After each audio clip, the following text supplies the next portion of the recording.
सुप्रभात बच्चों, आइए आज आपको हम व्याकरण पढ़ा रहे हैं और आपकी ये व्याकरण की पुस्तक है, आपको दिख रही होगी ये।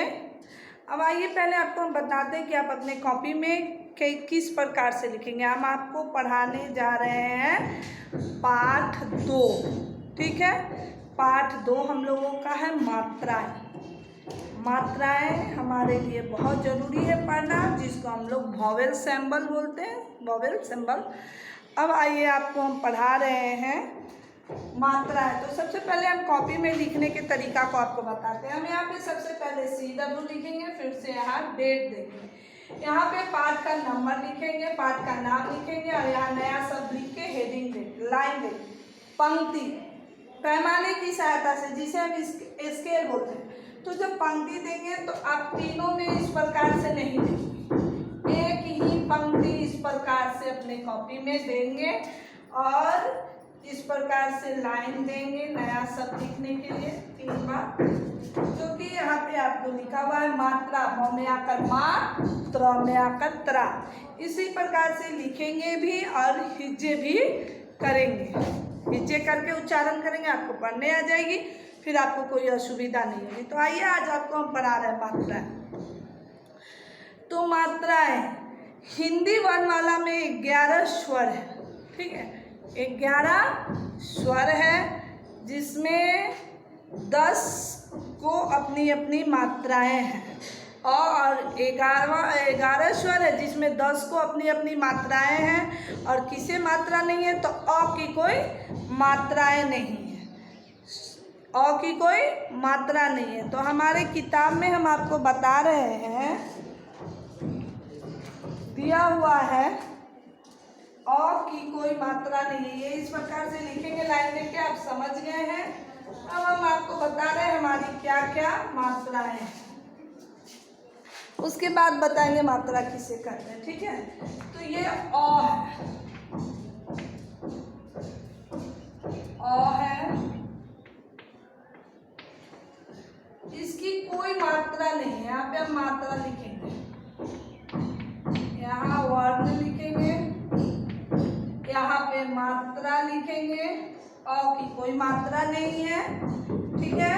तो अब आगे देखिए, और इससे संबंधित शब्द भी, अ की कोई मात्रा नहीं है और अ से शब्द बन गया अब। यहाँ शब्द बना के हम आपको बता रहे हैं।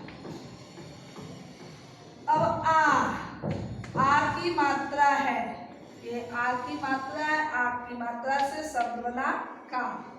आप अब जितना चाहे उतना शब्द बना सकते हैं। हम उदाहरण के तौर पर आपको एक एक शब्द भी बना के दिखा रहे हैं। अब आइए हर्षई, हर्षई की मात्रा है, हर्षई से शब्द बन गया दीन। अब आइए आपको हम दिखाते हैं दीर्घई, दीर्घई की मात्रा है इस प्रकार, इससे भी शब्द बन गया दिन। इस दिन का मतलब हो गया दिवस, वार, और इस दिन का मतलब हो गया गरीब। आप तो देख रहे होंगे, ये हर्षऊ है, ये हर्षऊ की मात्रा है। हर्षऊ से कोई शब्द बना दीजिए, कुल,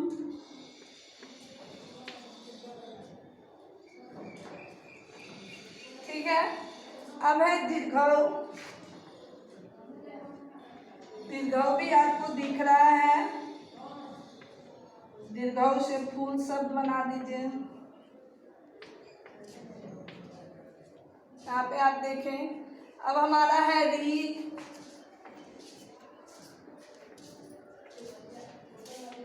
री भी मात्रा है, री से शब्द बना दीजिए कृषि। आपको दिखा कृषि। अब हमारा है ए भी मात्रा है, केला, कमे कर के, ल में आकर ला, ये आपको दिखा। अब हमारा मात्रा है, अब हम आपको ऊपर की ओर बता दे रहे हैं।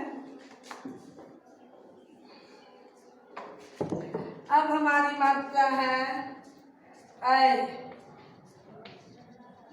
2 एकले, ऐ में 2 एकले, थैला, थैला, ऐ की मात्रा से शब्द बताए।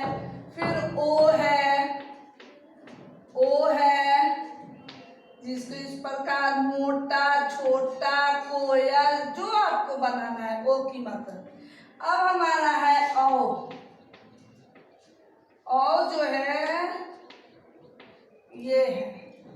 औ से बनाइए औरत, औ से औरत, ये बना दिए। 1 2 3 4 5 6 7 बन गया। ये आप देखें यहाँ पे बना, औ से औरत। यही है 10 हमें अभी पढ़नी जरूरी है, इसीलिए हम आपको ये 10 मात्रा बताएं। आपको समझ में आया होगा कि मात्रा के बारे में हम किस प्रकार से बताएं कि मात्रा क्या है। मात्रा के चिन्हों को मैंने बताया, फिर उस मात्रा से बने शब्दों को भी मैंने बताया।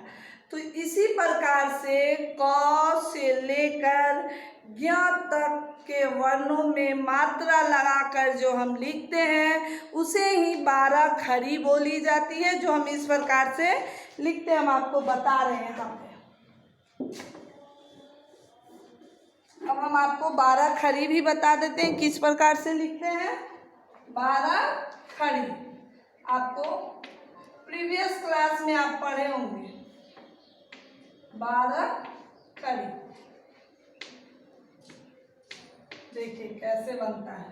तो क की कोई मात्रा नहीं है, लिख दिए। क में आकार की मात्रा लग गया, क में आकार का, क में हर्षी का की, क में दीर्घी का की, क में हर्षु का कु, क में दीर्घु का कु, क में एकार के, क में एकार कै, क में ओकार को, यहाँ क में औकार कौ, क में अनुस्वार कम, क विसर्ग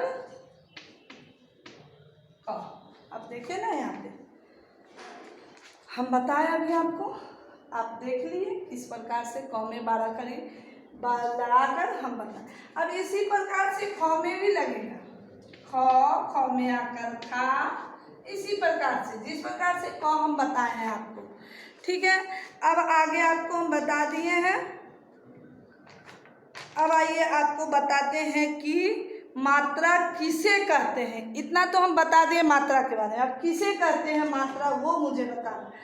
तो स्वरों के चिन्हों को मात्रा कहते हैं। ये आपके सरल वाक्य में ये परिभाषा है कि स्वरों के चिन्हों को मात्रा कहते हैं, ये आप समझिए।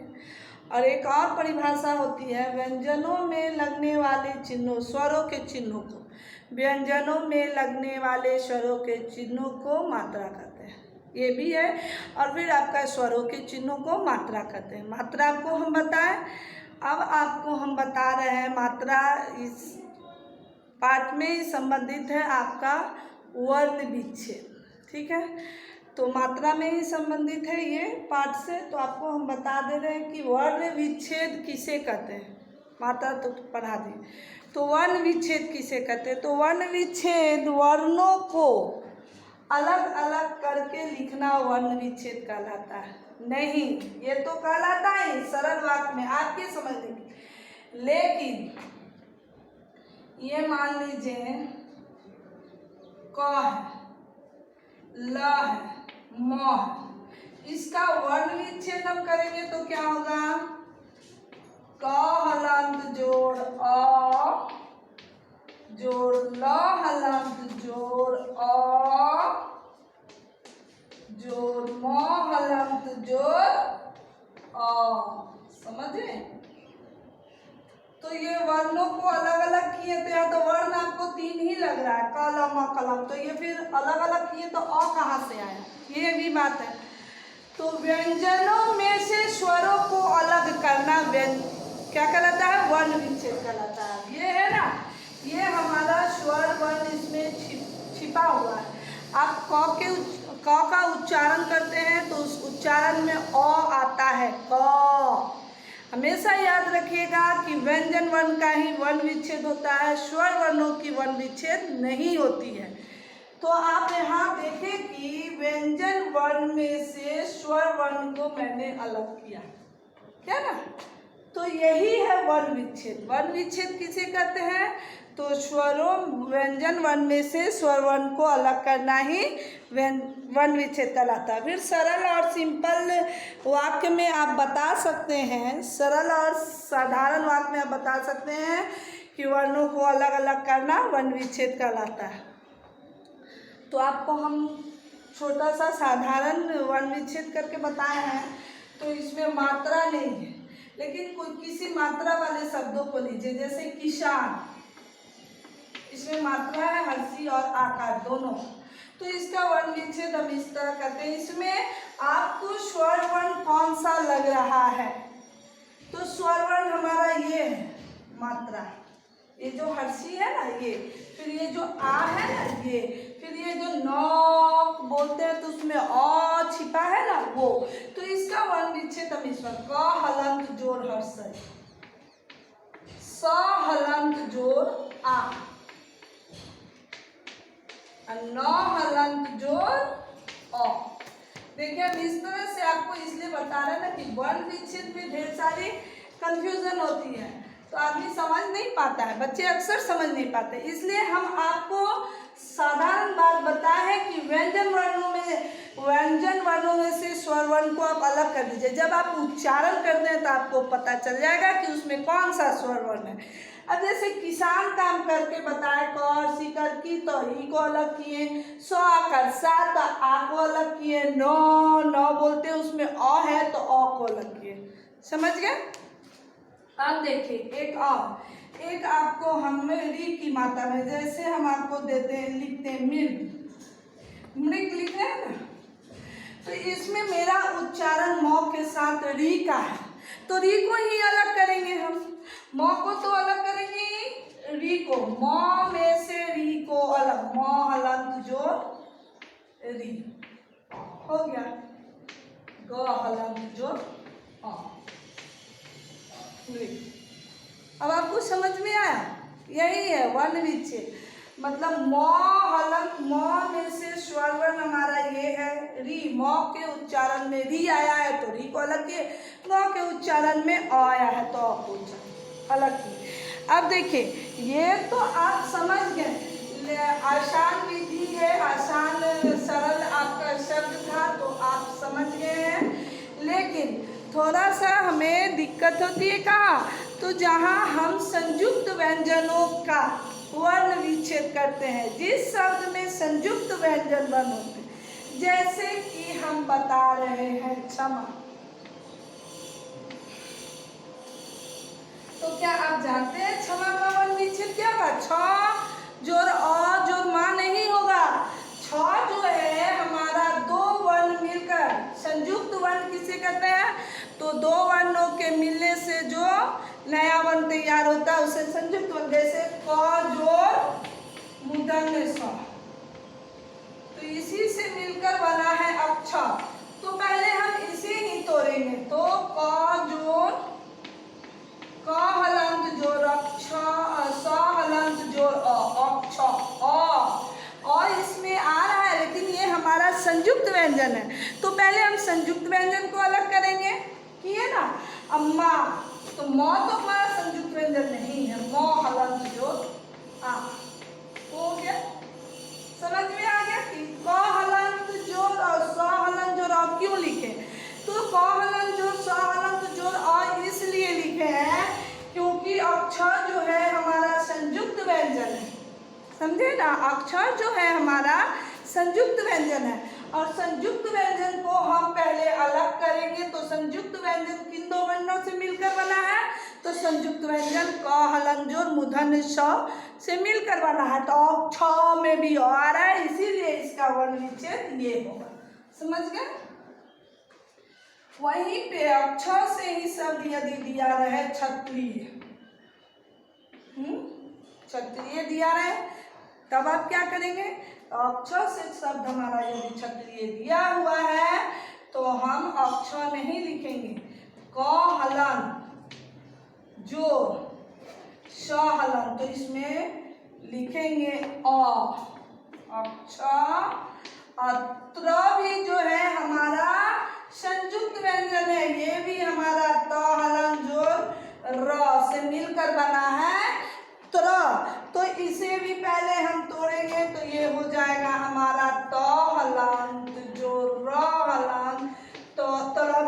सा मात्रा है तो हर्षी, तो यहाँ हर्ष सही लेंगे।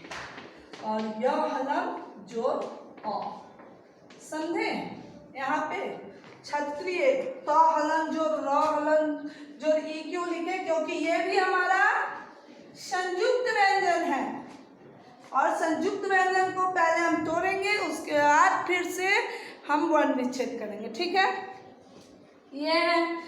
फिर आपका दो वर्ण हम बता दिए, अक्षत्र। अब बता रहे हैं क्यों। ये जो है ज्ञानी या ज्ञान, ज्ञ भी जो है हमारा संयुक्त व्यंजन है, तो ये किन दो वर्णों को मिलकर बना है? तो ज हलंत जोर य, ये दो वर्णों को मिलकर बना है। तो यहाँ हम लिखेंगे ज हलंत जोर य हलंत जोर आ, क्योंकि यहाँ आ है। ये तो ज्ञ को पहले हम तोड़ेंगे, क्योंकि ये व्यंजन वर्ण है, तो पहले हम व्यंजन वर्ण को तोड़ेंगे। तो व्यंजन वर्ण को तोड़े हैं जो हलंत जोर य, तो उसके बाद आ है, तो जो हलंत जोर य हलंत जोर आ जोर न हलंत जोर अ, ज्ञान। तो ये हम क्यों लिखे हैं? जो यहाँ ज्ञ है और यहाँ ज इसलिए लिखे हैं क्योंकि ज्ञ जो है संयुक्त व्यंजन है, और संयुक्त व्यंजन इन्हीं दो वर्णों को मिलकर बना है, तो ज हलंत जोर य, इसीलिए यहाँ लिखे, ठीक है? अब एक हमारा वर्ण है श्र, श्रम। श्रम से भी हम आपको बता दे रहे हैं, तो ये हमारा है श्रम, श्रम, श्रम। तो ये कैसे बनेगा? तो ये हम ये श्र जो है ये भी संयुक्त व्यंजन है, तो ये इन दो वर्णों को मिलकर बना है श्र, श तराबे श हलंत जोर र, इन्हीं दो वर्णों से बना है श्र।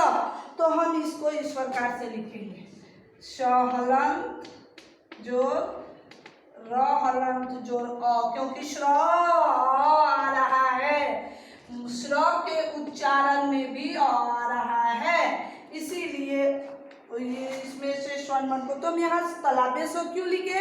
क्योंकि श्र जो है तलाबे श हलंत जोर र, इन्हीं दो वर्णों के मिलने से बना है संयुक्त व्यंजन, जिसको हम लोग श्र बोलते हैं। इसीलिए यहाँ स हलंत जोर र हलंत जोर अ लिखे, श्र म हलंत जोर अ, श्रम। अब आपको समझ में आ गई होगी। इसके बाद यदि आपको कोई परेशानी होती है तो आप हमसे संपर्क कर सकते हैं। आज के लिए इतना ही काफ़ी है। फिर हम आपके साथ नेक्स्ट वीडियो में मिलेंगे पार्ट 3 के साथ। ये आपका पार्ट 2 यहीं पे समाप्त होता है। धन्यवाद।